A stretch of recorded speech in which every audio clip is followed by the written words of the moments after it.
Good evening. Welcome to MUFON Los Angeles. My name is Steve Murillo. I am the State Section Director for MUFON LA. We have a very, very interesting program tonight. I'm sure you're all waiting for this presentation. It's on a topic that a lot of people think maybe it happens, maybe it's real. Some people think, nah, it can't be real. It's impossible. But we have somebody tonight, and she's not the only researcher who have uncovered evidence in their own professional practices that point to the reality of what our speaker is going to talk to you about tonight. Her name is Barbara Lamb. She's been in this field for 30 years. She's a psychotherapist, a regression therapist, and a hypnotherapist. And in her regression work, some 30 years ago, she came across some interesting repeating patterns, something that her patients were telling her. And different patients were telling her the same thing. And she started to follow that line of investigation, and it took her in a direction she probably wasn't prepared for. And tonight she's going to share with you some of her travels down that road, and some of her experiences, and some of her knowledge. I'd like you to put your hands together, give a warm welcome to Barbara Lamb.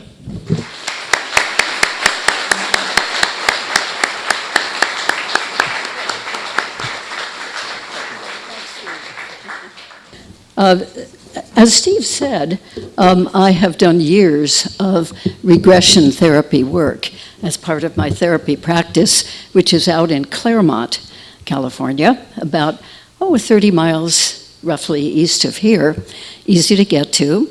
And I was doing regression therapy in the 1980s, and a lot of that therapy took us to experiences that people seem to be having in previous lifetimes. But eventually, people started to come, and they were talking about waking up in the middle of the night and having strange beings there, having an unusual light come into the room, or an unusual light following them if they were driving a car or if they were outside walking or whatever, and even in residential areas as well as remote areas. And so I began realizing in some of these regressions that people were definitely having encounters with what we would call extraterrestrial beings. So since those years, way back about 1990, I have regressed nearly 990 people. That's a lot of people individually, to experiences that they've had with extraterrestrials. And some of those people have been able to come for many regressions, 30 regressions for one woman, 40 for another, 50 for another woman, 60 regressions to extraterrestrial encounter experiences. And this is over a period of 10 years for some of those people who lived in Southern California and could keep coming for the regressions. So there's a tremendous amount that I have learned from their experiences. And I've had a few of my own encounters with unusual beings. Mine have been very, very positive, very educational. And many people's experiences with these beings are very positive, even spiritually uplifting. And some they receive as more frightening, more being kind of used or examined or intruded on in some way. So it's a very broad phenomenon. Many, many different types of beings come, and all of these beings seem to have their very own agenda. Well, in doing this work over all these years, it's come out many, many, many times that somebody discovers, the person I'm regressing, will discover that they have mysteriously somehow had a hybrid baby or a hybrid child.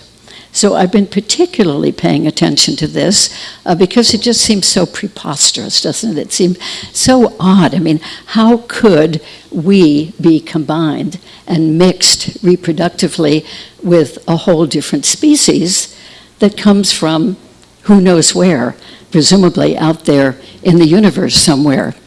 But I have concluded that it is true. There are many, many different hybrids that come from various species, and most of them, as far as I can tell, are not human enough to live here with us. So they probably live on a ship or maybe on another planet somewhere, but usually they don't live here.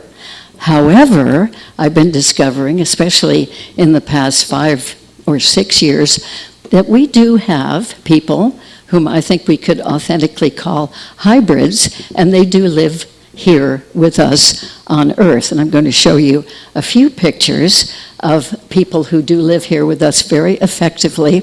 They're wonderful people whom I know. In my opinion, they're wonderful people. And, but they do have a lot of the extraterrestrial genetics in them, so we could call them a hybrid being. Well, I'd like to begin by just the thought that maybe we are all hybrids. I don't know if you've really thought about that before or not, but maybe we are.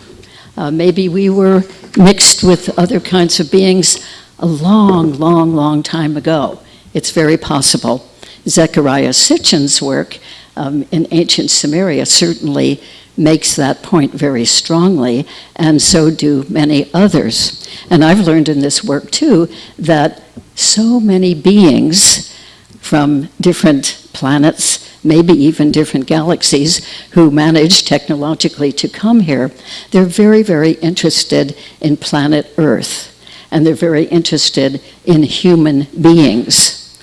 And one of the reasons for that, I think, is because a being from, let's say, planet Sirius, to use an example, knows that some of the people here, maybe all of us, are a mixture of early human and Sirian beings. And that seems to be true for many of these groups, that they pay attention to and visit people who are partly constituted of their type of being.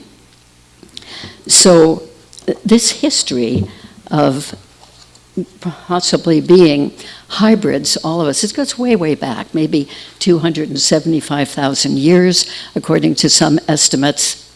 So, this is not a new phenomenon.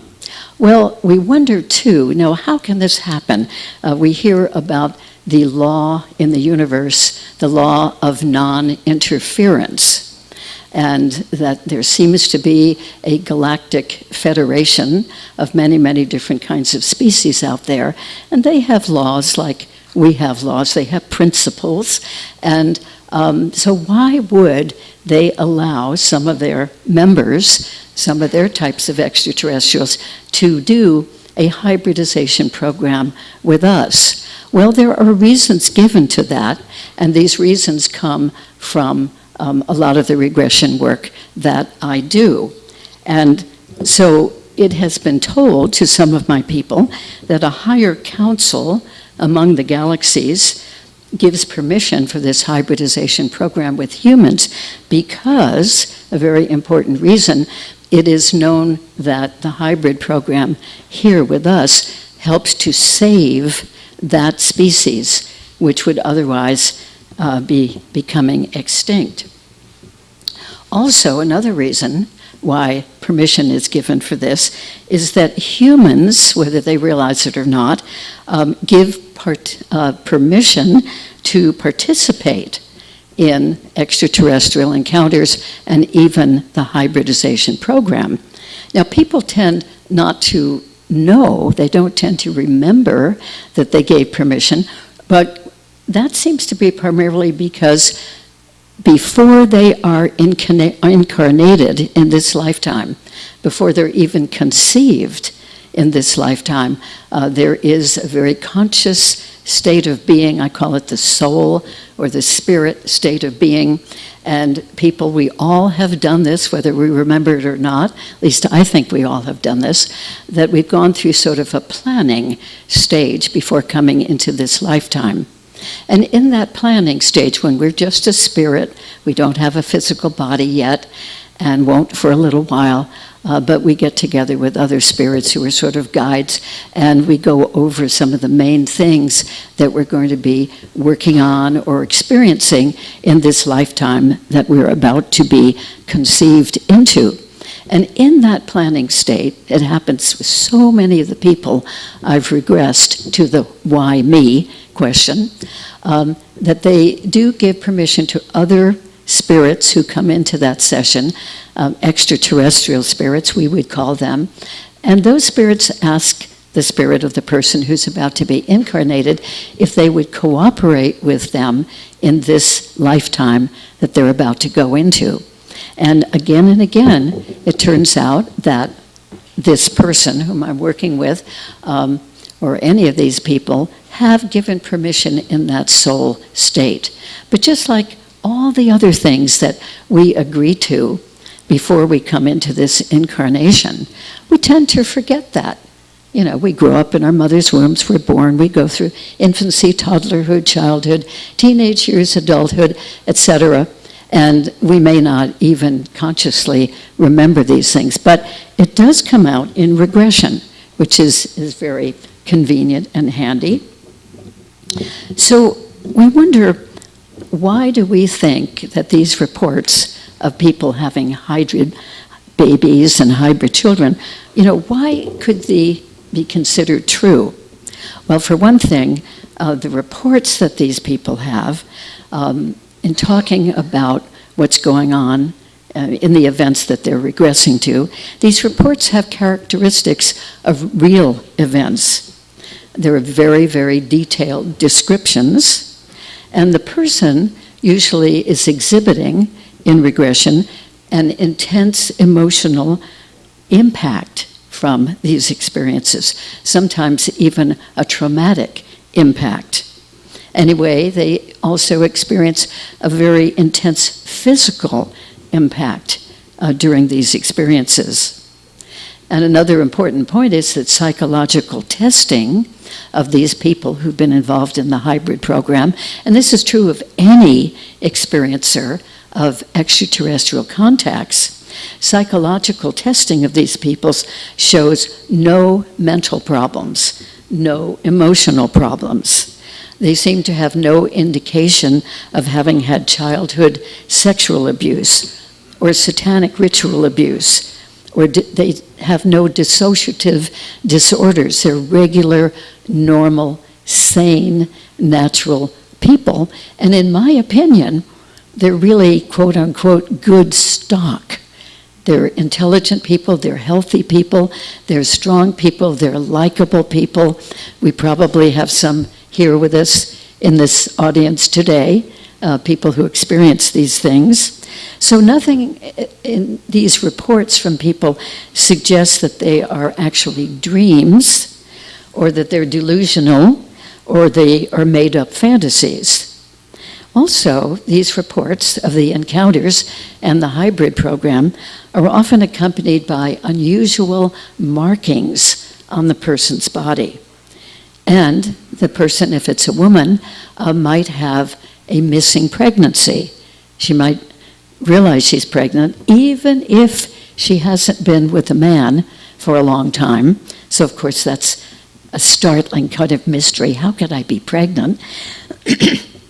And then she'll gestate that pregnancy for, about 2.5, maybe 3 months.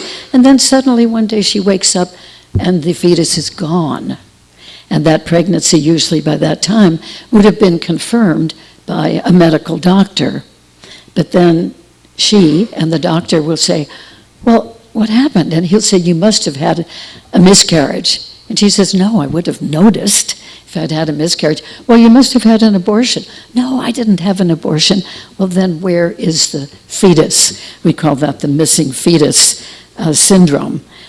So that happens with lots and lots of women, and these are all women who do experience extraterrestrial contact. And also these people have another commonality, and that is that they experience missing time.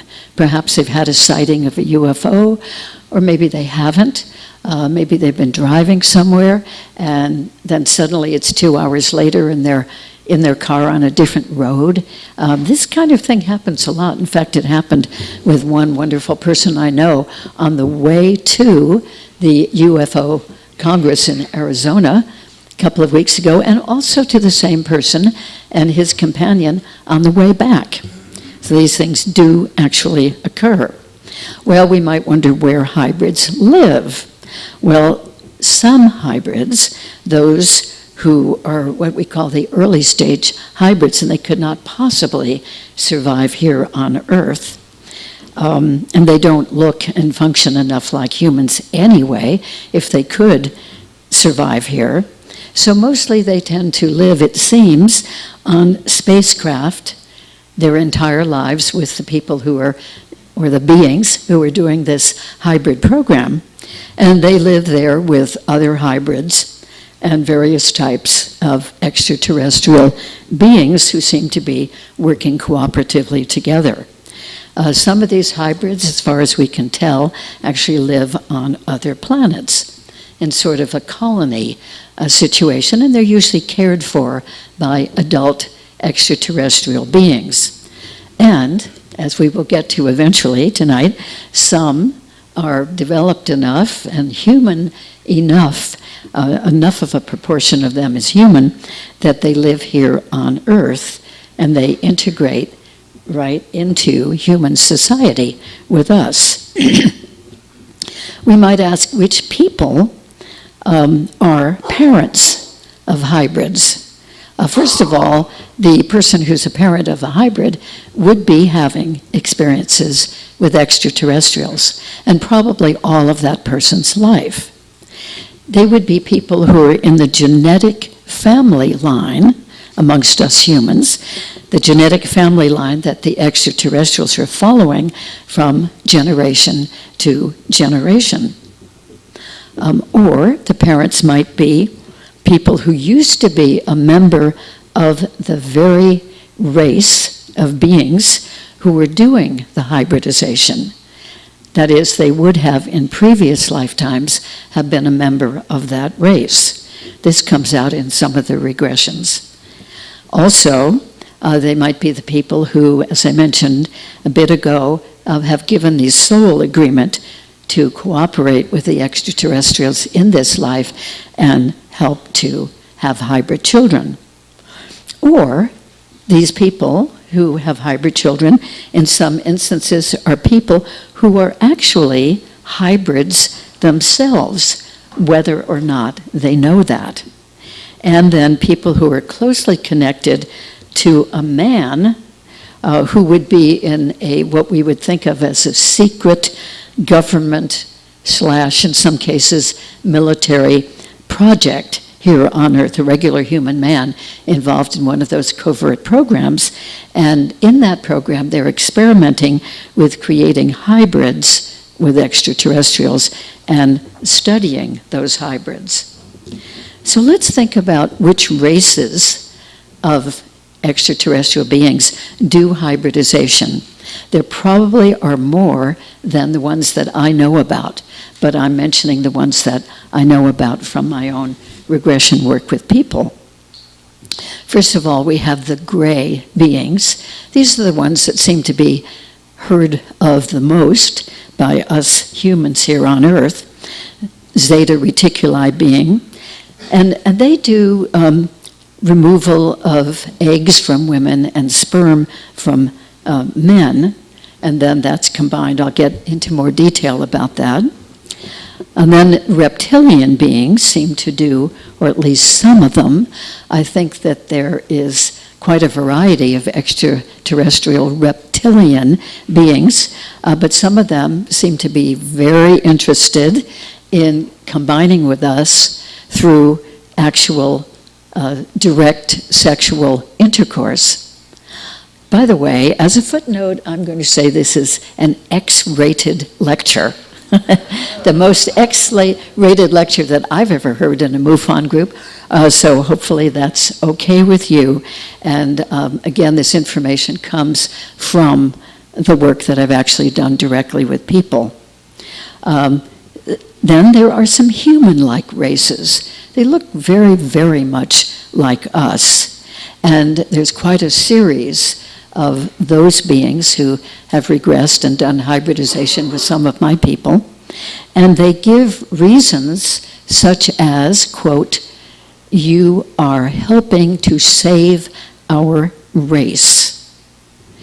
And so they make these hybrids with humans who were originally, in previous lives, a member of that race. And then we probably all heard of the Pleiadian beings. And there are quite a number of different groups of Pleiadian beings because there are several, 7 plus more, of the Pleiadian planets that we know about. So in the planet Alcyone, these beings seem to live between the 3rd and 4th dimension. They're a little bit faster in frequency, a little bit higher in frequency, higher in consciousness than we tend to be. And they, when they combine with humans, produce highly evolved, conscious, spiritual hybrid children with us. And these Pleiadian beings from Alcyone, they look very human, they're very attractive. It has been told to 1 or 2 of my experiencers that these beings can live 400 years easily. Wouldn't that be something? And they are human enough so that they can go easily back and forth to Earth and then back to their planets. We also have reports of the Anunnaki being from the planet Nibiru that was so widely researched by Zecharia Sitchin. They did produce hybrids, and it is thought they still do. We have beings from Sirius B who do hybridization. And then the Essassani beings, who are very small beings, probably about 3 feet tall. They too, they themselves are hybrid beings, and they do hybridization with us. And these are very, very sweet beings, according to some of my people who've been taken by them many times. And hybridization happens with Metatron beings. So a little bit more now about the gray aliens. There seems to be, according to these regressions, an alliance between several species of extraterrestrials, all in that gray alien large grouping. And these gray beings tend to look quite similar to each other, although they can be various heights. Some of them would be 3 feet tall, 3.5 feet, 5 feet, or 7 feet, but they're all in that larger race. And they seem, many of these species of grays, to have similar agendas in many regards. And they have been reproducing by cloning for a few thousand years. A clone, and then a clone from a clone, and a clone from a clone. And they have been changed by major genetic engineering. And in that genetic engineering, they've done certain things, deliberately apparently, such as eliminating emotions. And we know about our emotions. They know about our emotions. They know that our emotions are wonderful in many, many ways, and they're horrible in many other ways. We have really an extraordinary mixture, when you think about it, of our range of emotions that we humans are capable of. And these gray beings have larger heads to accommodate their larger brains, which have evolved over millennia. And they have the reduced body size and reduced body mass, because the mental abilities, the cognitive abilities, the psychic abilities have been so much more valued by them. And some of these gray beings have genetic changes which help them in long space travel. And they've made some genetic changes which help them in living longer. But they have a big problem, and that is that their genomes over multi-thousands of years have been damaged. Their genomes have been damaged by excessive exposure to radiation, and one of the ways they get that radiation is through long space travel. And they have been damaged too by warring, fighting with other species who might be quite different than they are. And they're damaged by the cloning for reproducing, and each round of cloning means that their DNA gets actually further damaged.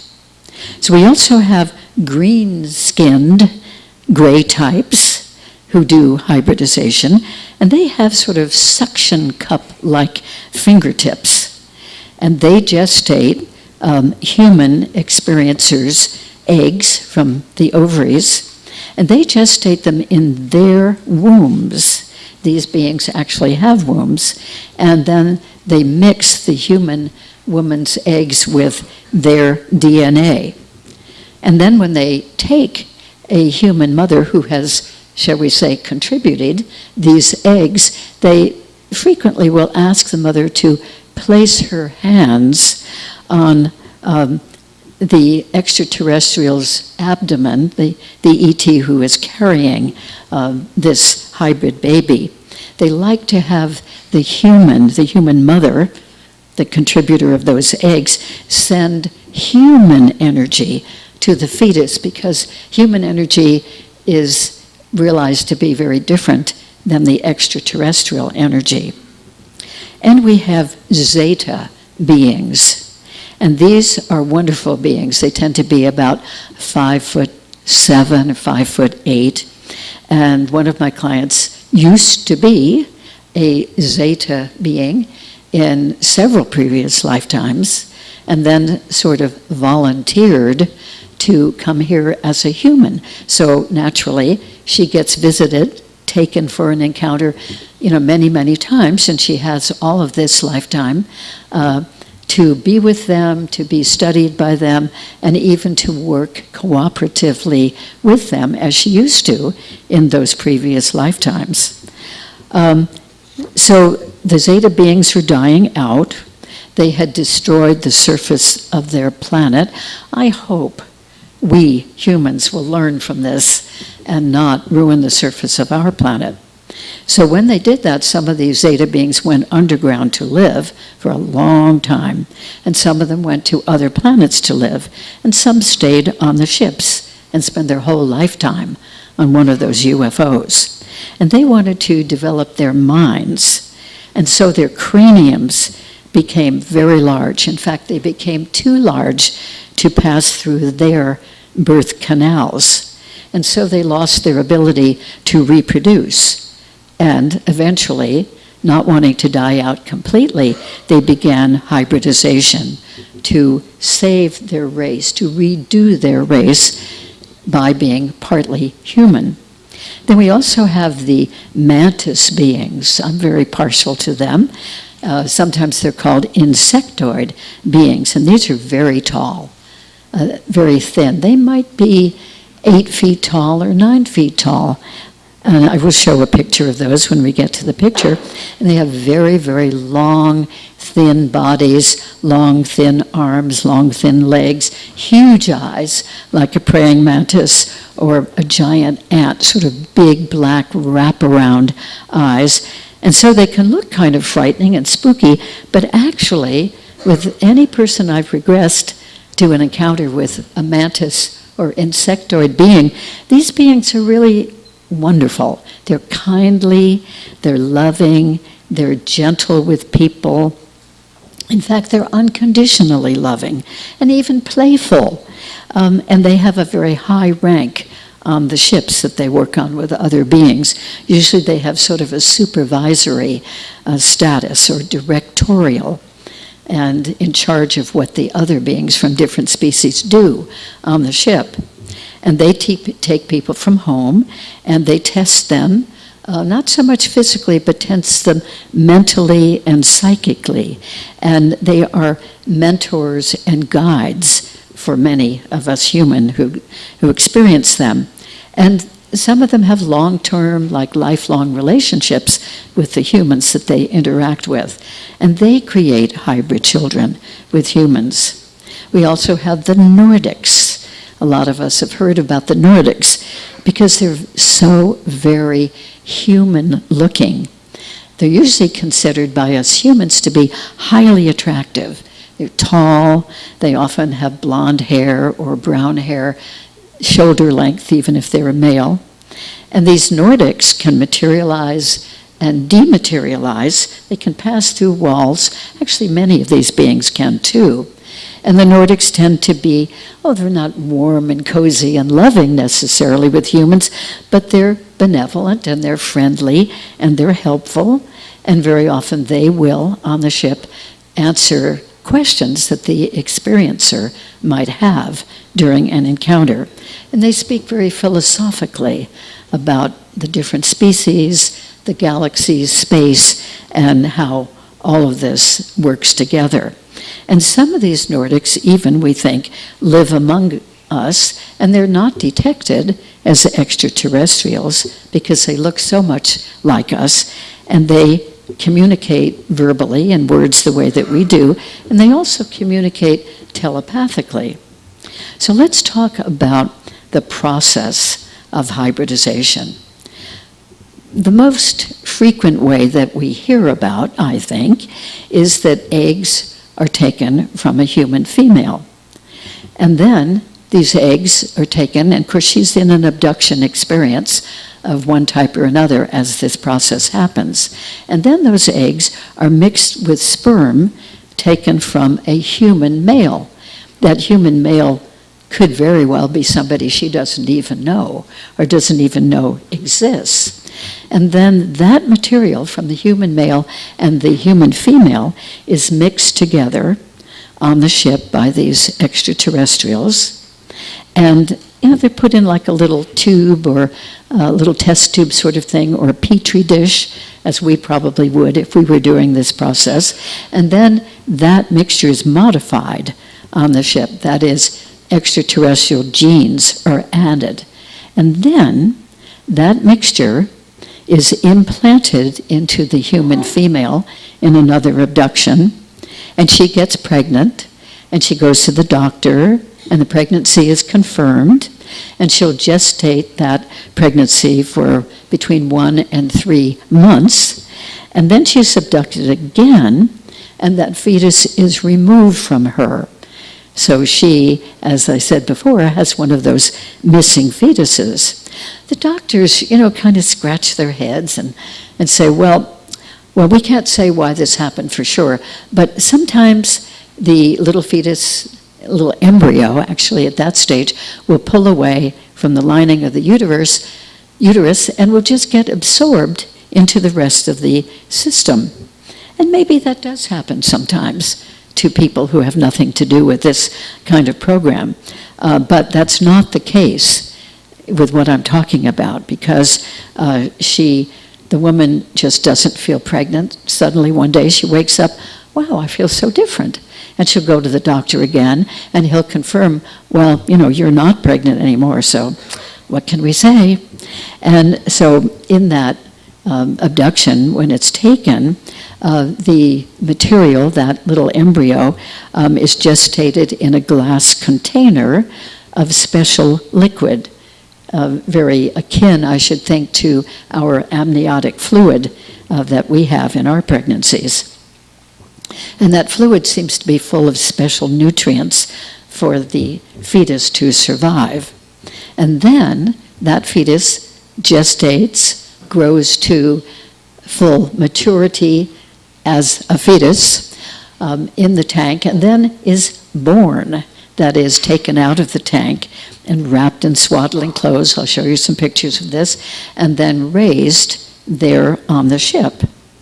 Now, another method of hybridization is that these beings take eggs from a human female and they mix it with extraterrestrial genetic material, so there's no other human male or sperm involved, just the woman and ET genetic material, reproductive material, and then that is again planted in the female and gestated for 2 or 3 months, removed, etc., as I have just been talking about. Another method is that sperm is taken from a human male. And this is not a fun process for these males, at least the males whom I've regressed to this type of experience, and others who have reported this to me, because a device, a mechanical device, is placed over the penis of the male and extracts the sperm. And before that happens, usually, there is what we call the mind scan process, in which the person, the male, who's on the ship, lying down on a medical type table, will have a being right there, maybe an inch from his face, the eyes of one of the beings, these big black eyes, right there, staring into his eye, going through the optic nerve and stimulating portions of the brain that create arousal. So with the mind scan, they arouse the person, and so that the sperm can be taken for their reproductive process. And then that is mixed with extraterrestrial genetics and put into a female. And he may or may not know that particular female. So I want to go back for a moment to the removal of eggs from women, because this happens to so many women who experience these encounters.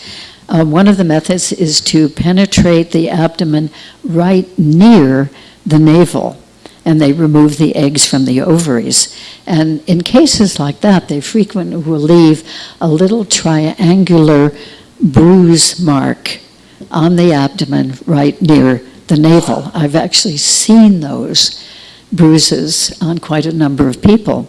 They don't last a long time, but boy, you can definitely see that something unusual has happened there. Another method is to penetrate the woman through her navel and somehow suck or draw the eggs out of her ovaries. And a woman who's had that happen will wake up the next morning and notice that there's a little bit of dried pus right there, coming out of her navel. She might wonder, why? What did I do? I don't think I could have scratched myself severely during the night. And then the other way that typically happens is that they go up through the vagina of the woman into the ovaries and remove the eggs in that particular way. So back to the males and how they do this from the males. I mentioned the mechanical device that they use. And when that happens, sometimes we find out in the regressions, the extraterrestrials explain to the man, this is for a very important purpose. In other words, they're not just being mean to that man or sadistic. This is for a very important purpose. We have to do this.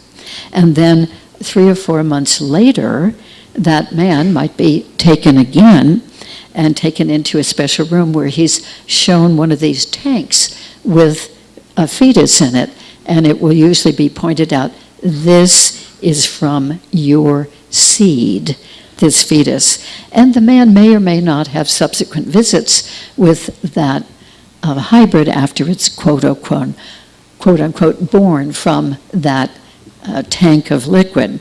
So he may see that fetus as a baby and as a toddler, a young child, an older child, teenager, and so forth. And another method for men is that an alien or even a hybrid female might come to him at night when he's asleep in bed and mount him, having aroused him, and then he comes to a full experience there, and she receives the sperm inside of her and leaves with that sperm inside of her. And sometimes, this has happened a couple of times with men I've regressed to these experiences, the female alien when she's coming to be intimate with the human male, she projects a screen image around herself, and she can, in the screen image, look like a really gorgeous, incredibly exotic human female. So the man is definitely drawn to that. And then, but in the middle of their being together sexually, the screen image begins to fade, and then he's aware, oh my God, this is a strange creature, no longer looking like a really exotic, beautiful human female. So this happened to one of the men that I had been working with frequently in the 1990s. And this man used to originally, in his youth and young adulthood, he used to be a perfectly big, strong, strapping, sexual male in a happy sexual relationship with his human wife here in Southern California. And then something happened. He didn't know what. He didn't even know that something had happened. And then he wasn't able to be sexual with his wife anymore for about 10 years until we did this regression work. And in that particular regression, he found that he had been taken from in back of a restaurant. He suddenly was moved to leave the restaurant with his wife and a group of friends and go out in the alleyway, go to the parking lot for a cigarette, supposedly, but when he was out there, he was taken. And in that particular experience, this gorgeous female came along. They were on a craft, and in the middle of the act, the image fade, and she was definitely a very unattractive, from his point of view, reptilian female. And that turned him off about sex for 10 years until, not a shame. His wife didn't like it either, I'll tell you. But he was able to be okay with her after we found out why he had been traumatized and so set against having any kind of experience like that, even with his wife. So these things happen. It's amazing. Another method is that a human female will mate with a human male on the ship. And before that experience, she may not have ever seen that male before. But somehow these beings have a way of stimulating both of these beings so that they go ahead and have this experience. But just before ejaculation, these beings pull the human male and the human female apart, and then they catch his fluid in a receptacle and keep that, and then return the people back to their homes. Another way is a human female mates with an extraterrestrial male, no human male involved, or a human male mates with an extraterrestrial female, whether she's had that screen image for disguise or not. And then hybrid females and hybrid males, there are already hybrids, they often will mate with a human male or a human female, and that's part of adding more human component to whatever that offspring will be. And still another method, these all come from these regressions, that the eggs from a human female are implanted by the extraterrestrials into an extraterrestrial female, or in some cases implanted into a hybrid female on the ship. And then that being, the ET or the hybrid, will carry the fetus full term and give birth to that son or daughter, hybrid, the way that we do.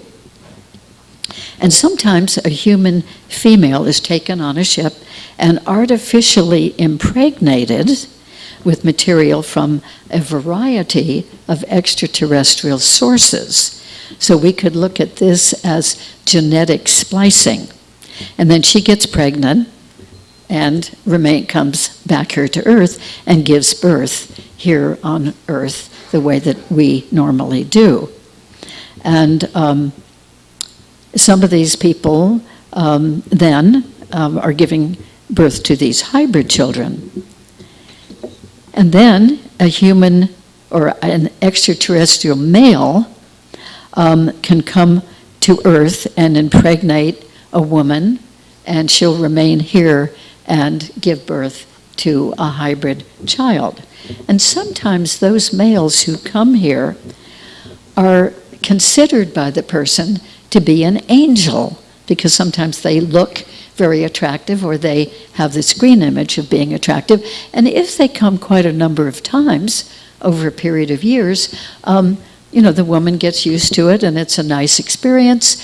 And in some cases, the husband of the woman, I know several people for whom this was a typical thing, the husband might be in that bed here on Earth, sound asleep, unaware that this activity is going on, because these beings have this incredible way of switching off people. Any companion of someone who's having an extraterrestrial encounter is usually made totally unaware, as if in a really, really deep sleep. So they miss the whole event, except for one man, I regress way back in probably 1991 up in Wyoming, and he got to see what was actually going on, and that was, of course, a great surprise to him. So we go on with all these different ways. It's not just one way. And then a very important way, and this brings in the people I know whom I do believe and trust are hybrids living with us, and that is a human husband and human wife get pregnant and carry a regular pregnancy. She does. And during the pregnancy, the wife is abducted. And during that experience, an extraterrestrial feels around her abdomen, feels right over her womb, and then injects into her through the abdomen, through the wall of the uterus, and into the fetus, injects extraterrestrial DNA. And so that fetus is affected forever by that extraterrestrial DNA. And then that baby is carried full term and delivered the way that we do, and is raised here by that mother and father. And it might take quite a number of years. It might even be that that baby, that child, becomes adult before realizing, whoa, I'm really different in many ways than other humans. And they look into it, and with regressions or just memories of the parents, or particularly the mother, they will realize that this process has happened to them.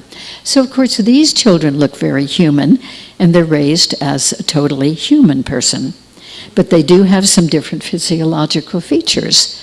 So again, now I'm talking about the beings who are extraterrestrially influenced, but who live here with us. One of the differences that they have is that the tips of their thumbs tend to be wider than the tips of the thumbs of the rest of us.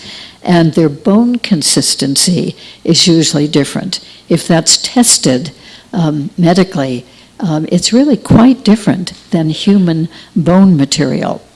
And these hybrids might have an extra organ in their body, or they might have a missing organ, or they might have an organ that isn't in the place where our organs are, but somewhere else in the body. Might even be up in the chest. A lower abdomen organ might be up in the chest. And of course, doctors don't understand this, but then usually they don't know about this hybrid program. They might have an extra rib or an extra vertebrate too. So in other words, they can go on functioning quite healthily, but they do have these differences. So a very interesting thing that I've come across in more recent years is that even women who have gone through menopause and or women who no longer have a uterus, maybe it had to be removed surgically, they, even without a uterus, can gestate a hybrid fetus. So in other words, they've considered themselves completely past childbearing ability, but they can have a hybrid child. And the reason is that the extraterrestrials place in the human woman an extrauterine gestational unit, which is some sort of a sac for incubating a fetus. And this sac is surgically placed near the uterus, or where the uterus has been removed, it will place it where the uterus used to be.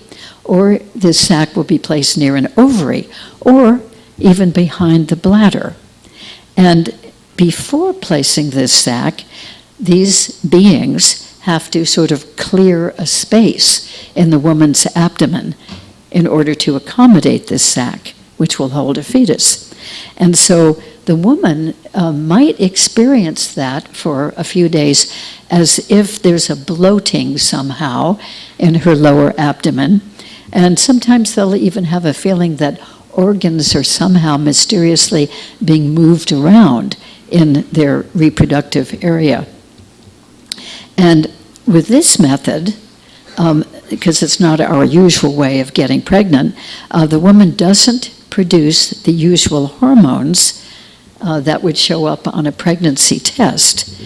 And then, eventually, this sac, very early in the process, maybe 2 months or so into gestation, this sac and the embryo are removed, usually before the woman detects it and realizes that she's pregnant and wants to have it surgically removed. She wants to have an abortion.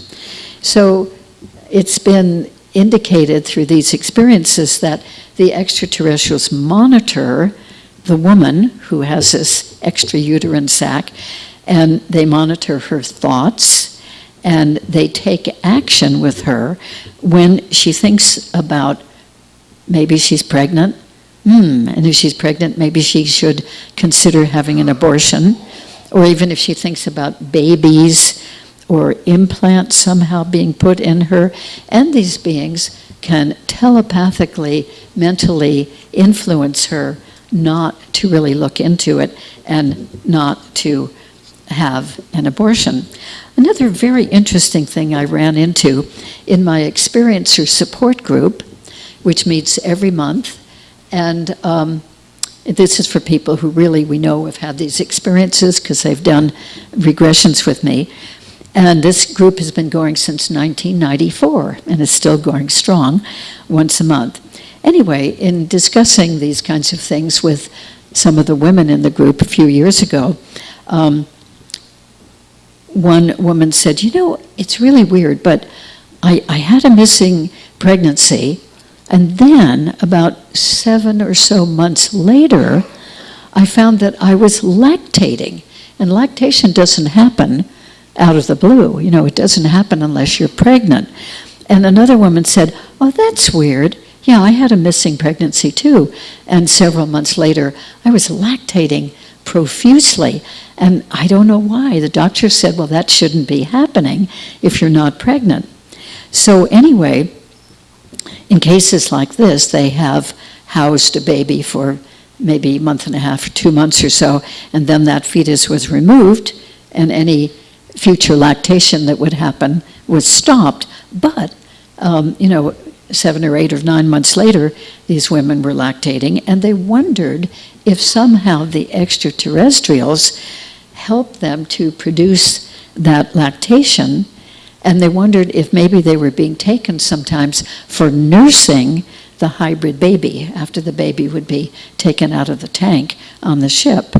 And maybe, in some cases, they might even be nursing other hybrid babies that came from other women. So all of these unusual things seem to go on. So I'm going to go on now to the reasons given for hybridization. And that means these are reasons given during a regression, given to the person being regressed by the extraterrestrial beings who are doing that abduction and whatever the procedures are. Because people so often say, why are you doing this? You know, what is this all about? And so these are some of the reasons that the beings have told my people in regression on that question, why are you doing this hybrid program? Why are you making hybrid babies and children? The most frequently heard reason given by the beings is that the hybrid program is to save their dying race. And they say things like, we have become too inbred. Our strand has been weakened. We can no longer reproduce. Our females are infertile, or they've been harmed by nuclear radiation and we can't produce. We can't keep our species going. And then here are some other reasons given to my people I've regressed. For these beings, they want to be able to stay on Earth longer than they normally would be able to. They want to be able to ease into human society. They see the Earth as a better place to live than their own planet. And some of them even want to be able to live here permanently. Another group of beings gave this reason, that they want to create hybrid offspring who, because they're partly human, would be able to be here and to fight off our Earth bacteria and our viruses because they're partly human. And another group said, we want our hybrids to be more substantial physically. We want them to be stronger, denser, more muscular, like you humans are, compared to us. Others have said they want to gain the component of emotion in their hybrid children, with the ability especially to care and to love and to feel compassion to others.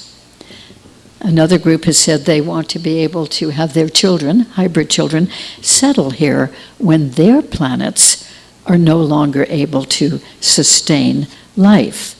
And apparently that is happening out there, as unfortunately it could happen here. And they want to create beings who can live here on Earth sometimes, and sometimes live on the other planet that they partially come from. And in that case, they might have to have minor adjustments made to them to go from living here to going and living there. And a reason has been given that these beings want to upgrade the human race, upgrade us by having hybrids, upgrade us with higher intelligence and with psychic skills and with group cooperativeness more than many humans have. They want to upgrade us by giving our hybrid children telepathic skills, psychic skills, greater perspective of the cosmos, a real interest and openness about other beings in the cosmos. And one group told my person in regression that they simply are doing scientific experimentation, and they pointed out that it's very similar to what we do. We don't necessarily make hybrids, but we certainly do a lot of scientific experimentation, don't we, on various animals for all kinds of different purposes, and we even do it with humans. Now, another group said that they create hybrids for perpetuating the human race in some form in case we destroy life on Earth. And then this hybrid race, partly us and partly them, could live on another planet if need be, or could live in a spacecraft and survive quite well by being part them and part us. Another group said that they do hybridization to create a superior new race that hasn't existed. And this new race would have the best of humans and the best of that kind of extraterrestrial. And another group of ETs said they do hybridization to upgrade the human race spiritually. And this tends to be done by higher, more spiritual types of extraterrestrials, which there are plenty of, I'm convinced. And then another group said they wanted to genetically re-encode us to live in more balanced ways. They would like our hybrid offspring to be less hostile, less greedy, less competitive, less warlike. And we know that we can be that way. So one of my clients was told by her extraterrestrials, quote, "You humans are in trouble. An electromagnetic catastrophe will happen to you on Earth, resulting from your negative technology that you've already created and you already use. And some of you in the human race, or that is your hybrid children, will continue to live elsewhere as hybrids." And some of them say they want their hybrid offspring to benefit from the vast resources that we have here on Earth. And they also say that they are breeding friendly ambassadors or go-betweens, that these hybrids, when they grow up, they would understand us human because they're partly human, and understand that race because they're partly that race. And so because they understand both, they would be able to foster understanding between us humans and other extraterrestrial races. And they have said, more than one group, that by hybridizing children with us, they are preparing us for joining the intergalactic community which exists. And they have said hybrids will be able to stay on Earth and to help human abductees to rebuild civilization after we have enough Earth catastrophes such as nuclear destruction. Many of you are aware of wonderful Dr. John Mack of Harvard, psychiatrist and head of the psychiatry department there at Harvard, who did so much excellent abduction work with many people. And he said that after destruction of the Earth and destruction of humans, which could happen, hybrids will be placed in groups in many parts of the Earth to live as the beginnings of a new civilization with a new system and knowledge from another world. So, you know, it may be a very, very important program that's going on, whether we've really been aware of it or not. Now, women, different women react to being taken to meet their hybrid babies and their hybrid children of various ages in different ways. Some women are really appalled and horrified and want nothing to do with those hybrid babies, and especially when it's told to them that that baby is theirs. They may get to warm up a little bit over time when taken repeatedly to see that baby grow and develop, or maybe not. Some women feel quite neutral, and they do agree when asked to hold the baby. Okay, well, I guess I'd better do this. And it's not too bad for them. And some human women immediately love their hybrid baby when presented the baby on a ship, and they want more contact with them. Some of them ask the ETs whether they could bring that baby home and raise the baby here on Earth with their other children. And they're always told, no, the baby wouldn't survive here.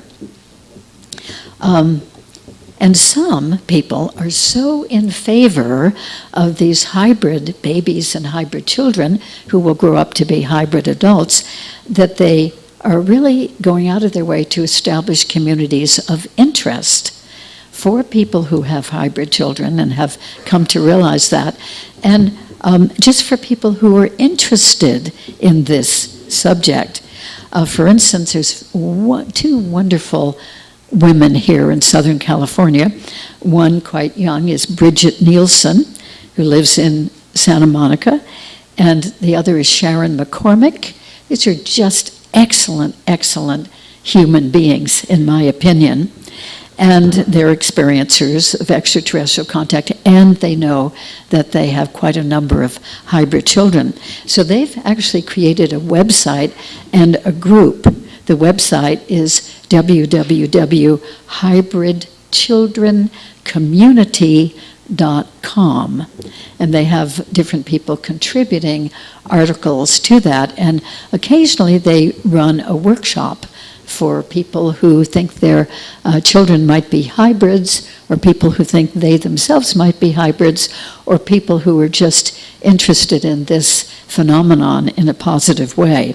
And they are actually trying to find a piece of land donated to them outside of Sedona, Arizona, for welcoming hybrids who allegedly are in a craft, hundreds of hybrid children of various ages, and they're about 1,000 miles above the surface of the Earth, and specifically over Sedona.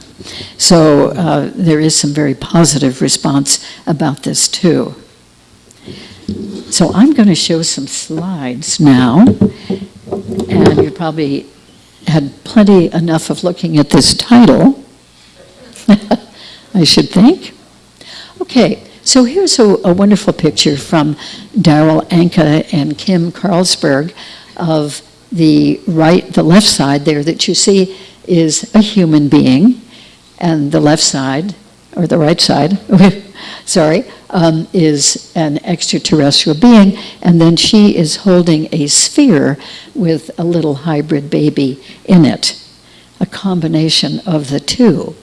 And here's a picture of a woman on a table, on a craft, extraterrestrial beings around her, and probably a hybrid being right over there to the left, bringing a rose, trying to comfort the woman who's been abducted, and from her has been removed, you can see in a glass tube, a little hybrid fetus.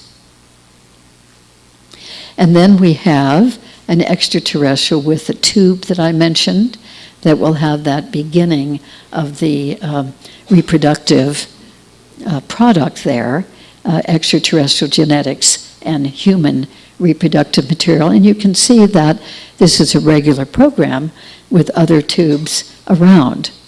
So here are two extraterrestrials and a tank, and in that tank is a hybrid fetus.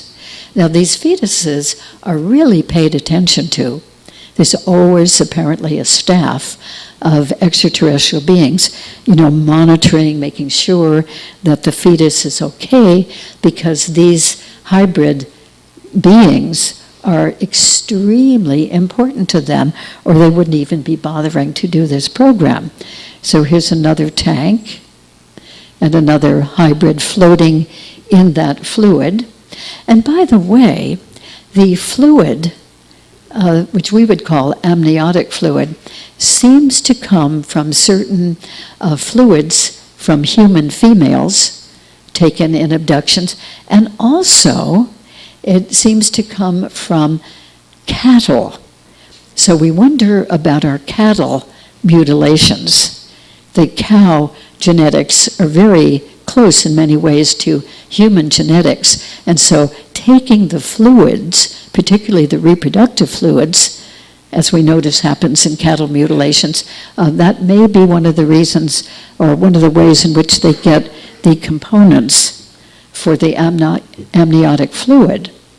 So here's a little hybrid fetus, much bigger eyes than we would normally have, and an extraterrestrial being holding a sphere with a little hybrid baby in there. And we did see that one. And then we have something that many people report, that there's a whole room, or in this case it's a hallway with a lot, almost like a grid work, all these different chambers built into the wall. Each one contains, like this one, a hybrid baby. So that baby has not yet come out of the tank, but will when mature enough. So then we have, here first of all is a baby in an incubation chamber, probably having been taken out of the gestation tank and wrapped in swaddling clothes, and is being watched over by, this is kind of a late stage hybrid, middle stage hybrid, early stage hybrid, or extraterrestrial. And then here in the wall we have these different compartments, each one with a hybrid baby that's been quote unquote born and is being cared for by these beings. And back to the gestation tanks, they're described in various ways by experiencers of this program. And so here we have these glass tanks sort of coming out of a central pole, and then there's the console or the monitoring equipment, which no doubt regulates the temperature, the constituent of the fluids, the nutrients, and so forth.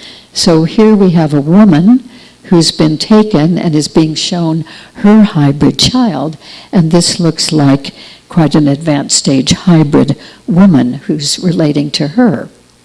So here we have one of these newborns, or at least in babyhood. You can see a little bit of whites in the eyes. The eyes are bigger in proportion than human eyes would be in a baby. And this one just has a scant bit of hair, thin neck, wrapped in the clothes. And here's a human hand, probably of the mother, having been taken to meet this hybrid baby. Now this is one of the women who looks pretty dubious, not at all happy, not at all sure to be presented with her hybrid baby, who's very thin, very weak looking. This seems to be typical, especially of the first generation hybrid being. So this is probably the type of being that has done this hybridization process with her. So she is holding the baby, but she doesn't look like she's really welcoming it. And then here is a bowl of some kind of steaming fluid, and she's been asked to feed that baby. So we're going to talk now about the early stage hybrids. So this would be the first generation between a human person and an extraterrestrial being. So in other words, this being is probably half and half alien and human. And this one, in the early stage, it's typical. They look more alien than they look human. Probably will grow up to be about 3.5 to 4 feet tall. And so often they're kind of thin and frail and listless looking, and they may have wispy straw-like hair at best, and over large heads, over large eyes, thin bodies, arms, legs, very large eyes, tiny ears, tiny nose, tiny mouth. This one actually is a little bit bigger than some, and only just a vestige, a suggestion of human genitals. And this type of being, here are some more of the early stage ones. They need the least amount of time in the human mother's uterus, and they need the least amount of time in the gestation tank on the ship. And in that tank, they're absorbed. They absorb nutrients right through their skin, which is a special kind of liquid around them in the tank. And they do need some love and nurturing from their human mother when she's abducted again, and they could never live on Earth. They always live on the craft, or maybe a different planet, and many of them have been dying during the first few months of their lives, and that's one reason why the hybrid program has continued for we don't really know how long, maybe even a few generations of humans. So this one, you can see some whites in the eyes, the very small nose, small mouth, eyes are larger than ours and more almond-shaped, early stage, and another one. This one's getting to be a little bit more human-like, but definitely not quite. And this one, this was a little girl that kept appearing during abductions to the co-author of my book, which is called Alien Experiences. I have a copy in the back of the room and some order forms, if any of you would like a copy. And Nadine, who was abducted all of her life, many, many, many times, we did many regressions to her experiences, she was able to remember the look of this little child. And whenever she'd be abducted, years ago, this little child would just sort of be there looking kind of forlorn and very sparse hair, no expression on her face. And then, just a very few years ago, in other or more recent abductions, Nadine would see this being, who apparently is that child having grown up more recently. And again, the blank expression, the unusual eyes, no hair in this case, and that being would just always be there in Nadine's abductions. And very often in her abductions, she would be sort of trained and taught and tested, mentally tested, by one of the mantis or insectoid beings. And this one just always was there. So Nadine has promised to try to get to know her better in subsequent abductions. So here, this being drawn by the woman who features in one of Bud Hopkins' early books about abductions. So she would have a very difficult time passing here, wouldn't she? Because of the shape of the head and the eyes being overly large and the large eye cavities. And some of these early stage ones look similar to this type of being. These pictures I'm showing you are drawn by various people who either had these experiences themselves or really did some forensic artistry work, catching the very detailed descriptions of people who had experienced these beings and rendered them as closely as they could.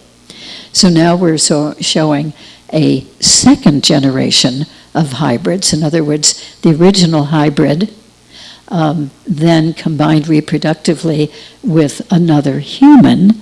So there's a bit more proportion of human. So you've got more hair, although thin and sparse, bigger eyes, looking a little bit more human, more of a nose, more of a mouth, and they tend to be very, very slim. And then a middle stage or second generation hybrid baby, looking in many ways like a human baby, except for the color. Sorry, the color is off. Eyes with very large black area, irises. No real delineation between the iris and the pupil, but there is some whites in the eyes.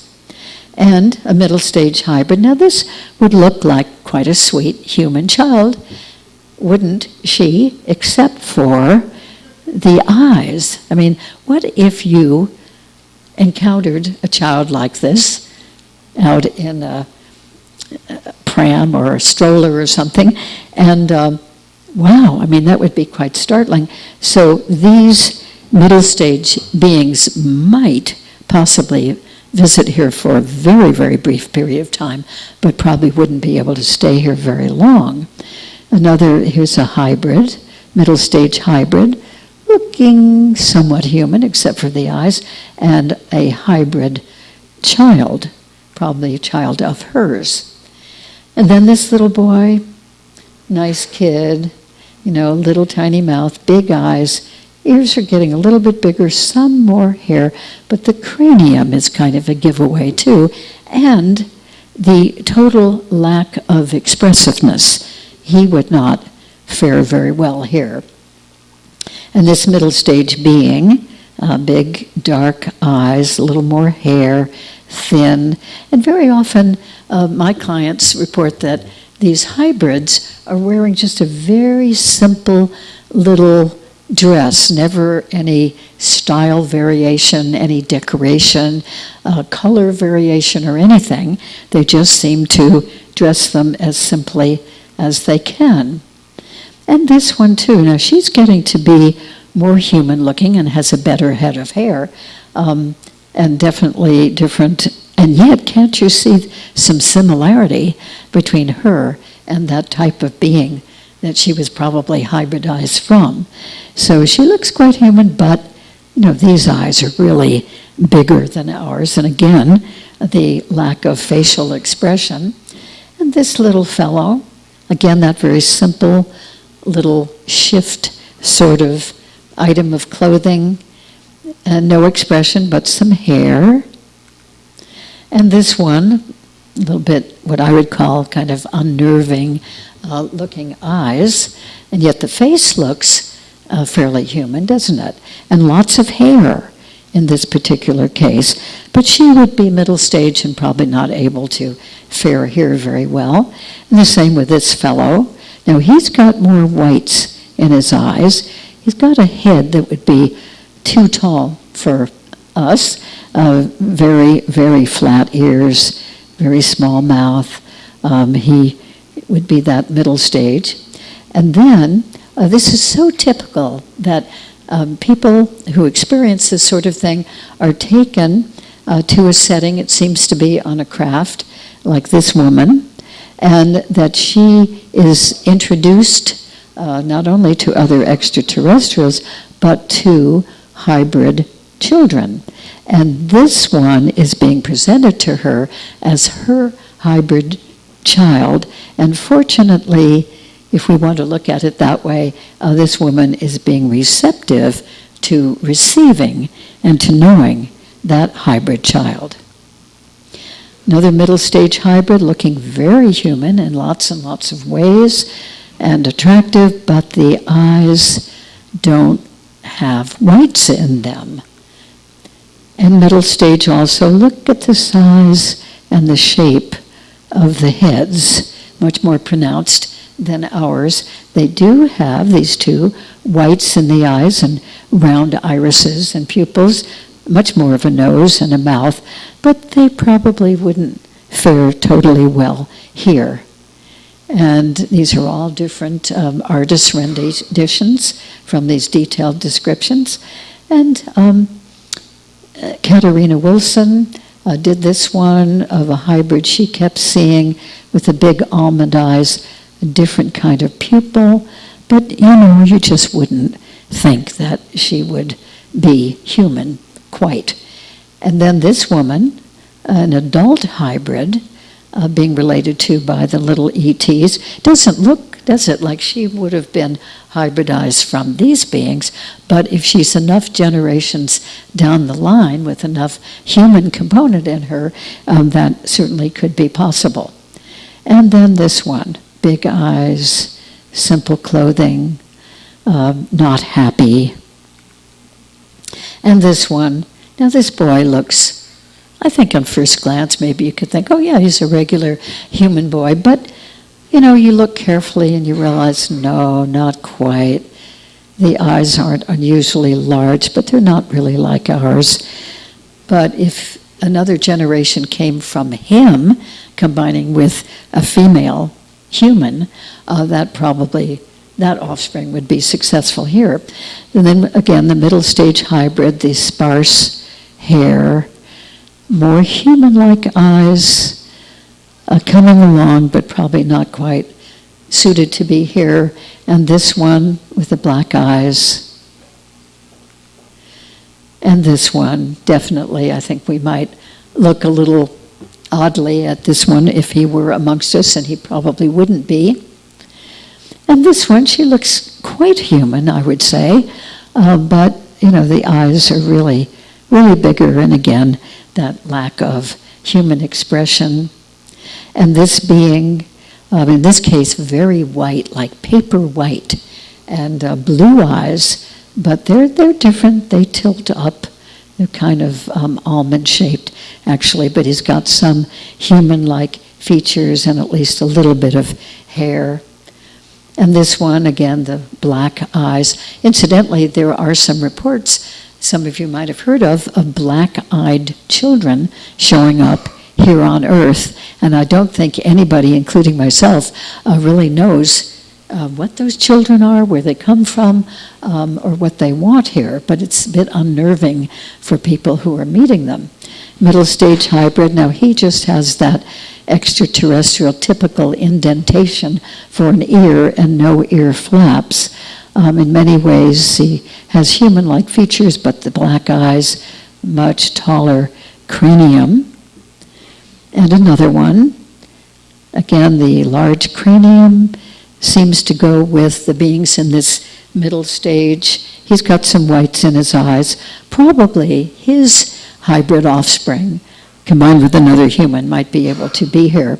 And then we've got male hybrid, and very typically on the craft, people see these hybrids that seem to have like a butch haircut, sort of almost like bristles standing up on the top of their head. And they're usually tall and thin and have no expression, and a hybrid female, and another one, hair, but they would look a little strange if you thought they were human. And this one too, again, the very sparse hair, some whites. This one's looking quite a bit more human, probably wouldn't be able to be here. And this one too, with two different types of extraterrestrial species. She might be one of those who was created by genetic splicing, possibly. And then we have these extraterrestrials, different types, different heights, and a hybrid child. And you can see a little extraterrestrial hand here touching the shoulder. There seems to be, maybe not the way we do it, but there seems to be a caring and certainly a protecting and a guiding done of these children who were so very precious to them. Still middle stage, she's got more hair, but it's kind of straw-like and unruly, larger eyes, getting to be more human-like in some of her features. And this being very similar to another one I just showed about that. And then a woman I regressed in Houston, Texas, she drew a picture of her teenage hybrid daughter, and she felt very closely related to this hybrid daughter. The daughter lives on a craft, so she sees her only there. She would love to have been able to raise her here. So this girl was about 16 years old a few years ago, very few years, maybe 6 years or so ago, when I regressed that woman. But she was very, very fond of her, and they related only telepathically when this woman was taken on the ship. And this being a nice example, I think, of a middle stage hybrid. Also a nice example of what some people report as seeing beings who have a glow around them. They're sort of shining and glowing. And this one, I don't think that would be real comfortable to bump into him. And he probably isn't here anyway. Very interesting eyes with a reverse black around the edges and lighter in the middle. And this one too. Some of my clients have had experiences on the craft with what they call widow-peaked people.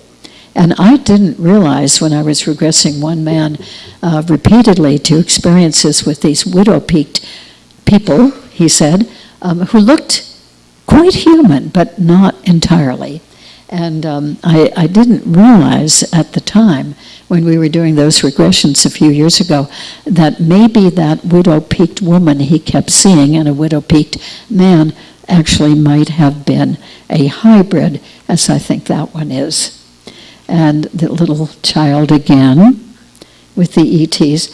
And look at this one. I mean, he looks quite human in many ways, but his eyes are completely blue. At least he has dark pupils, the way that we do, and no hair. He probably would not do too well here. And this one, she's at least got some expression about her. Spindly hair, unusual big eyes, but she's got more nose and more mouth. And this one too, look at the eyes.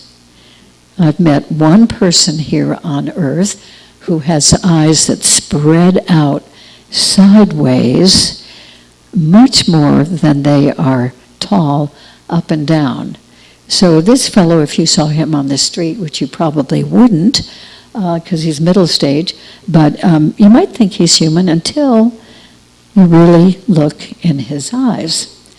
Now, this is one example by the artist Casara, who lives in the valley here.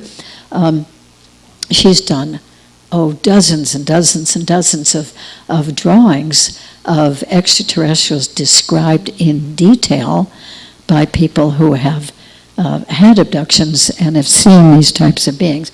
But I put this hybrid in, this reptilian in for a reason, because there is such a thing as reptilian hybrid beings. Look at this fellow, for instance. Some humanness about his face, but certainly a reptile type of texture, and the pupils of these beings seem to be more oblong vertically. Now we're going to skip over these reptilian types and focus on this little guy who is a reptilian human hybrid, but he would not be able to pass here on Earth. And an adult reptilian human hybrid, again with very different skin texture. Eyes are getting a little bit more human looking, and some of the features, but that neck and the skin texture definitely are a giveaway. And then this reptilian hybrid baby green, you can see kind of cracked mottled skin, which is not nearly as vivid as the reptilian skin, but certainly isn't really human-like. And notice the vertical slits for pupils, which is very typical of reptilians and of some of the reptilian human hybrids. And look at the skin texture of this guy, and definitely different feet and hands. Looking pretty fit, he can probably be pretty active. In this case, I'm very familiar with one woman who did here in Southern California, who did many, many regressions with me over a period of about 12 years or so. And this was her reptilian husband. In other words, she had lots of encounters with him from early childhood, and they were very pleasant, even though he looked a bit odd to her. But on the craft, he would read her stories and play games and become very friendly. And then when she became sexually mature, they started combining sexually, and that happened many, many, many times on the ship. And she would say, she said in one regression, "Why is it that every time I'm brought here, you come in and you want to have sex with me?" And he said, "Well, that's because I'm your husband." And she said, "You can't be my husband. My husband's back home in Southern California." And he said, "Yes, that's your Earth husband, and I'm your space husband." So sometimes they would get together sexually on the ship, and sometimes they would get together when he would come to her home, and her husband was always in the same bed, sleeping but switched off, totally unaware of what was going on, but the coupling would happen right there. Well, out of that, she figured she probably had quite a bunch of hybrid children, and lo and behold, one day we did a regression, and she had just had an experience the night before, and so it was really fresh and new. That's always exciting. And on that occasion, on the ship, she again was with her reptilian husband, and he introduced her to these people who were her adult hybrid sons, with his being the father. So this was one of those missing fetus experiences. And this one was age 34, and this one age 36, according to the father. And you can see some humanness, but you've got the vertical slits, you've got the unusual skin texture, but not as pronounced as his. And my client, this woman, was so proud of them. Wow, these are really big, strong, sturdy beings, and they're partly me. She was actually quite thrilled. Now here are two little, either hybrids or extraterrestrials, and I suspect they're hybrids, in a city mixing along with people in the crowd. And it seems like only this woman is really wondering that she's really noticed them. I mean, wouldn't you do a double take if if you were walking along and somebody appeared like this? You're trying to hide, obviously, but they're here amongst us at least temporarily. Now, many of you have probably gone to the channelings of Bashar, a hybrid, he says, from our future, and he gives messages through the channel Darrell Anka, who's here in the valley. And he gives very, very interesting, powerful information. How many of you have ever heard Bashar? I can sort of see you to some extent. Okay, quite a number of you have. Wonderful. And so Bashar channeled through Darrell Anka, who's an artist anyway, fortunately, and as well as a channel, and channeled this being. He wanted people who heard his messages through the channeling to know what he looked like. And so his eyes are a bit different, and he describes himself as a gray alien from our future. So that one we could certainly call a hybrid. And then I mentioned the mantis beings, the insectoids. And so here's a mantis being with a very large eyes that kind of wrap around the side of the head, very, very long arms, very tall, very thin. They don't look loving, but they are. They're just excellent. And here is a real live woman whom I know and will be knowing better. She's coming out here. By the way, at the last weekend in March, there's going to be a wonderful conference in Irvine, at the Temple of Light in Irvine. Saturday and Sunday, I think it's March 29th and 30th, I think are the dates. Anyway, that last weekend. And I'm going to be one of the speakers about spiritual extraterrestrials rather than hybrids. And this woman, Fran Harris, she's given me permission to share about this publicly. And she is a combination of human and mantis beings, having come from the planet Esticon. And so she's going to be there with us, and she'll probably say some things in the conference as well.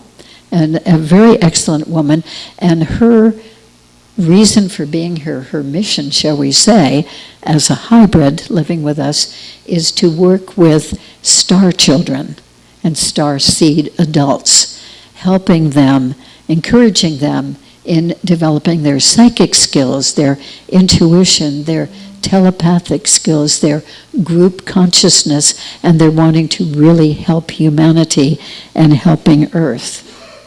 So here's an extraterrestrial of a slightly different type and a hybrid baby. So we're now in the category with Fran, living here a full lifetime with us. And this baby, the late stage hybrids who can live here. So probably these beings are about the 5th generation of hybrid, having mixed each generation with another human, so that the proportion of human to extraterrestrial keeps increasing with each generation, but there's still the extraterrestrial genetics in there. So here's another one. And these two boys who are here on Earth, they believe that they come from this type of extraterrestrial being. You can see, a little bit of likeness there, but here they are, except that their eyes are dark. Now, I showed you the picture of the reptilian. Here is a reptilian-human hybrid boy, green eyes, sort of vertical pupils, and definitely a vertical slit for pupil, as well as the green irises, and just faintly you can see behind him a reptilian being. with the reptilian eye. And another one from a Lyran being, and she looks fairly human. Now this is a real photograph of a real hybrid, the daughter of Lisa Romanak, who's the wife of Stan Romanak. They live in Colorado, and they have written about 4 or 5 books about their experiences. They both have hybrid children, and this hybrid daughter of Lisa's showed up at a conference in New Mexico a year or 2 ago. It might have been last year. And she looks so similar to Lisa. I've got to get a picture from Lisa of how she looked as a child of this age. So she was there. She showed up in the audience at that conference, and somebody fortunately took a picture of her. So that's a real hybrid. As far as we know, she doesn't live here, but she's human enough that she can visit for at least limited periods of time here and there. So here we have extraterrestrial being and a hybrid young child looking at another hybrid baby. And so very often these hybrids, are very friendly, very comfortable with the extraterrestrials that they are partly comprised of. Now this one, you might wonder about the eyes, but otherwise she could be here. And a late-stage hybrid, again, a little bit exotic looking, a little bit different looking, but lots of hair, eyes not too much bigger, features very much like a human, and she could definitely pass for a human. And these two beings, these look very, very similar to the Nordic beings. Maybe the Nordic beings are hybrids for all we know, but here are two that could live here or be here. And this is a likeness of the type of woman here with us who is a late-stage hybrid and living a whole lifetime with us. Eyes are a little bigger, very luminous, otherwise looking very human. And this one could be here okay. Plenty of hair. Eyes are not too larger. But again, it seems like a lot of these current living with us hybrids don't have a whole lot of expression. So here we have the extraterrestrial, and I would think a middle stage hybrid and a late stage hybrid who could very well be living with us. So this is kind of like a family portrait, shall we say. And this being could be here with us. You might think, whoa, she's a little bit unusual looking, but she'd probably do well. Now, a lot of the hybrids who live with us are model perfect, model attractive, whether male or female, usually tall, slim, very balanced features, very attractive features. This late stage hybrid, usually, now her eyes are not especially big, but they have that kind of vivid look. And then a male late stage hybrid, not much expression, head is a little bit taller, but he could definitely be living a whole lifetime here. And this one, late stage hybrid, lack of expression, although I don't want to characterize all of them as having no expression, but many of them do. Now, some of you may know this wonderful woman who lives in Arizona, Cynthia Crawford. She's given me permission to show this and talk about her. She's one of those hybrids. She actually found out, definitely from her father. She's a hybrid by virtue of the fact that the mother and father became pregnant, human, but the father was part of this, some sort of secret, covert government, maybe military project, experimenting and wanting to know what would happen if you combined extraterrestrial genetics with human genetics.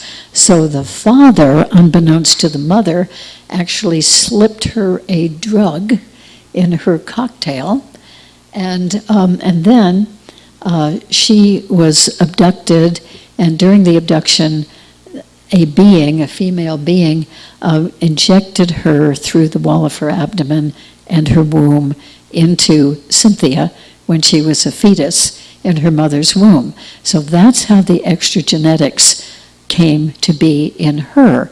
And then the mother carried her full term, gave birth in our regular human way. Now, Cynthia has very vivid eyes, a little bit larger in my experience of looking at people's eyes here. And she knows that she's a hybrid. Her father finally explained it to her. She has wider thumbs at the tip of the thumb. She has a totally different bone constituency than human. She has a different blood type. She has a different body temperature. And her mission is to channel the sculpting of various kinds of extraterrestrial beings. And these sculptures, she says, have the energy, like this one right here, the energy of that type of being who channeled her doing the sculpting in the first place. She is going to be at that Cosmic Reunion conference the last weekend in March down in Irvine at the Temple of Light. Anyway, she's an excellent human, and a lot of people who see her table full of sculptures feel very drawn to one particular one and will buy it and take it home. And they say that they have all kinds of experiences that happen, such as telepathic messages coming through the sculpture to them, and they're very pleased actually with that sort of thing happening.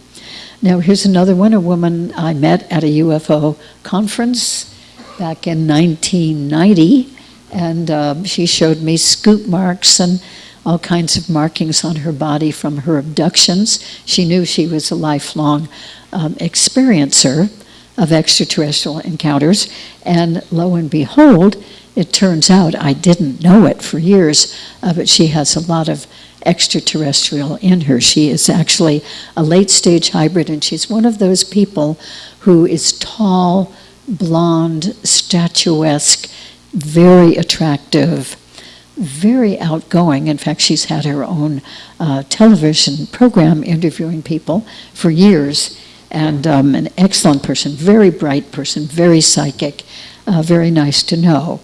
And this one, long hair, here amongst us. And this one, we notice the eyes, a little bigger than most of ours, and very vivid, and not so much facial expression. And this guy, so there are hybrids, I think, in all human races. All human races have people who've been abducted, as far as we know, and hybrid offspring in many cases. Now, I say reptilian hybrid, look at her eyes. She's a very attractive woman, I think most people would agree. And in this case, she's got two earth reptile creatures sitting on her shoulders, and she's probably perfectly comfortable with that. So she's probably a reptilian human hybrid. And an Asian young man who is a hybrid of one of those species.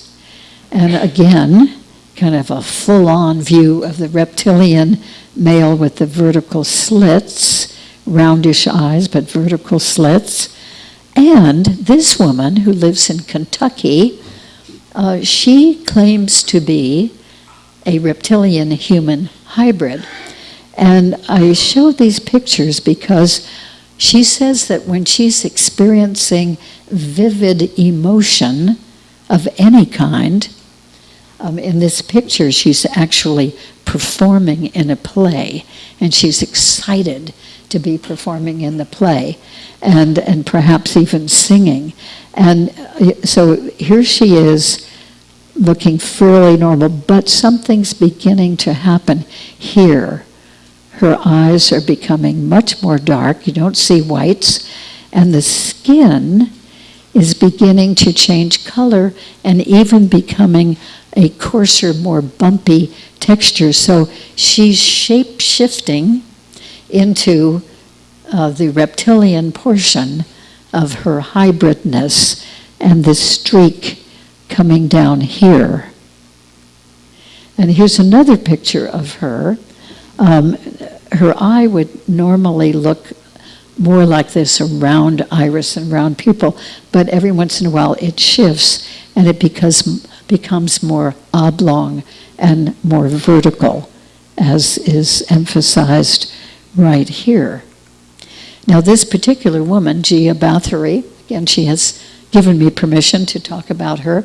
She does quite a lot of painting, and she has painted here a reptilian landscape that she says that she has visited, different kinds of structures than we have. And she has frequently visited a reptilian temple. I don't know where that temple is.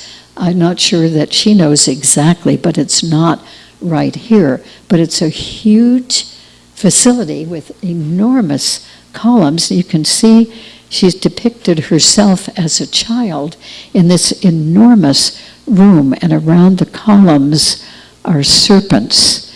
The serpents, apparently, that symbol is used a lot by reptilian beings. So here's this huge room with a large stairway going up to something like a throne and a glowing being at the top. So here's just a close-up picture. She's getting a little bit closer as a child. But in other words, she's been taken back to the reptilian part of her heritage that she is partially composed of.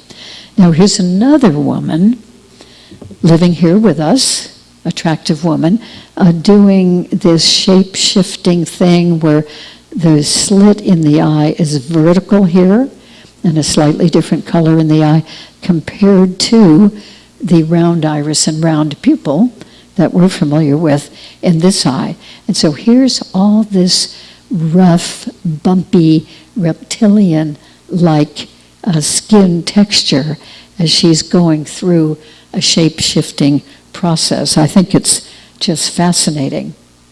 And then this woman, most likely a late-stage reptilian hybrid, or certainly representing that look.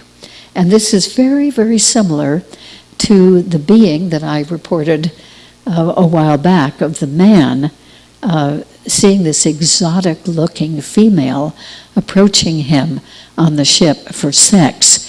And then in the middle of the act, she shape-shifted, or the screen image faded, and she looked like a human being.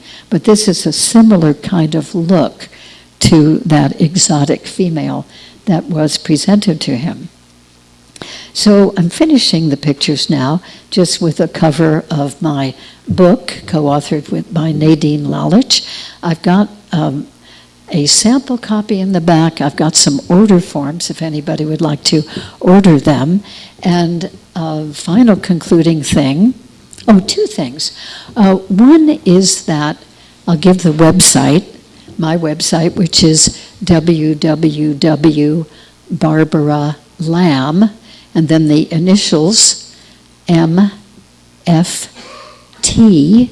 that's for Marriage and Family Therapist.com. So barbaralamb.mft.com. Okay, now the last thing I want to say is that, as Steve had mentioned, I'm a crop circle researcher, and we'll be giving a crop circle lecture at the Santa Barbara MUFON this coming Saturday, March 23rd. And also every year I lead a crop circle tour group to crop circles in England. And that is a wonderful adventure. It's just amazing. It's fun. It's active. We go into quite a number of crop circles and visit the ancient sacred sites. So we get to really experience them. Such an easy, wonderful way to see crop circles if you've ever wanted to see crop circles. So I've got some information about that at the table in the back of the room. You've been a great audience, and I want to thank you very much. Thanks for sticking with it.